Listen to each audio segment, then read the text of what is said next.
58,1% kekerasannya terjadi di lingkup rumah tangga. Jumlah tersebut bahkan meningkat.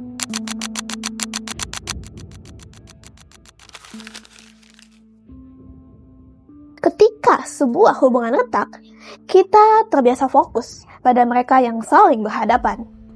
Tapi kita lupa pada orang-orang di sekitar yang terpaksa berdiri sebagai penonton. Mereka tidak ikut berkonflik, tapi memori di kepala mereka merekam semua rasa tidak aman itu secara utuh.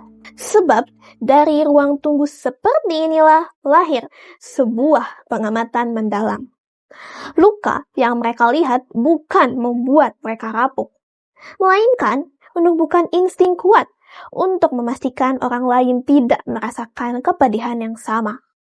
Pertanyaannya, bagaimana memori masa lalu ini berubah menjadi dorongan besar untuk melindungi? Assalamualaikum warahmatullahi wabarakatuh. Halo Sobat Literasi, perkenalkan nama saya Anindya Endita Putri Sukarman selaku siswi dari SMP Arafi BHS. Di video ini, saya akan mengulas novel yang dapat mengubah cara pandang kita tentang arti berdamai dengan masa lalu. Jawaban atas pertanyaan besar tadi dapat kita temukan di dalam novel ini. Hai Berlin 1998 karya Wahyuni Albi.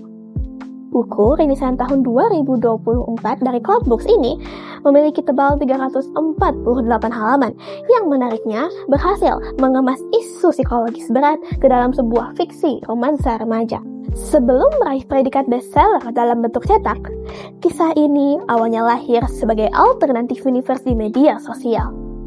Tingginya respons positif dari jutaan pembaca di dunia maya menjadi bukti nyata bahwa cerita yang diambil pada buku ini memang sedekat itu dengan realitas kita. Cerita fiksi ini berpusat pada Jan Adam, seorang remaja penyintas trauma akibat keluarganya yang retak. Alih-alih membuatnya rapuh, luka masa lalu itu justru membentuk instingnya menjadi sosok pelindung. Maka, ketika di masa SMA ia melihat Sakeza Labiru terjebak dalam hubungan yang tidak sehat, memori masa kecil Adam seketika terpicu untuk bergerak menyelamatkannya. Meskipun bergenre romansa remaja, disinilah letak kekuatannya. Buku ini tidak menjual konflik cinta yang klise. Hubungan Jan Adam dan Sakeza dikemas sebagai proses pendewasaan yang realistis. Sebuah perjalanan di mana dua orang yang sama-sama memiliki luka pelan-pelan saling menyembuhkan. Perjalanan emosional yang cukup berat ini untungnya disampaikan dengan pilihan kata yang sederhana dan mengalir rapi. Kehadiran karakter para sahabat juga memberikan warna tersendiri.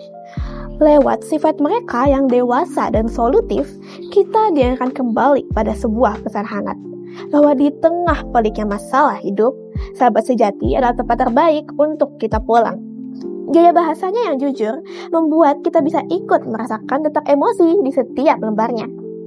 Kita diajak melihat bagaimana karakter utamanya perlahan bangkit dan bertumbuh, membuktikan bahwa romansa di buku ini bukan sekedar pemanis, melainkan sebuah proses penyembuhan.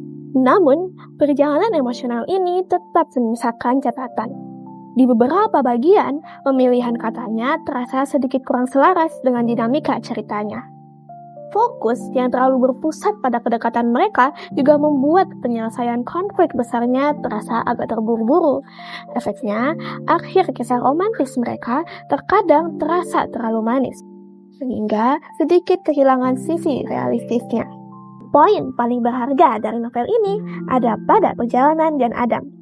Melalui karakternya, kita melihat bahwa tumbuh di lingkungan yang retak bukan alasan untuk menjadi sosok yang merusak. Adam justru mengubah trauma masa lalunya menjadi motivasi besar untuk melindungi sesama. Buku ini membuktikan bahwa kita selalu punya pilihan untuk memutus mata rantai kekerasan, bukan justru menyerah pada keadaan. Hai Berlin 1998 sangat direkomendasikan bagi kamu yang ingin melihat bagaimana trauma masa kecil bisa diubah menjadi kekuatan untuk melindungi orang lain.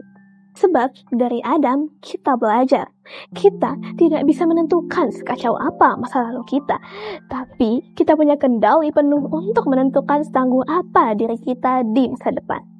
Saya Anindya, terima kasih. Wassalamualaikum warahmatullahi wabarakatuh. Salam literasi.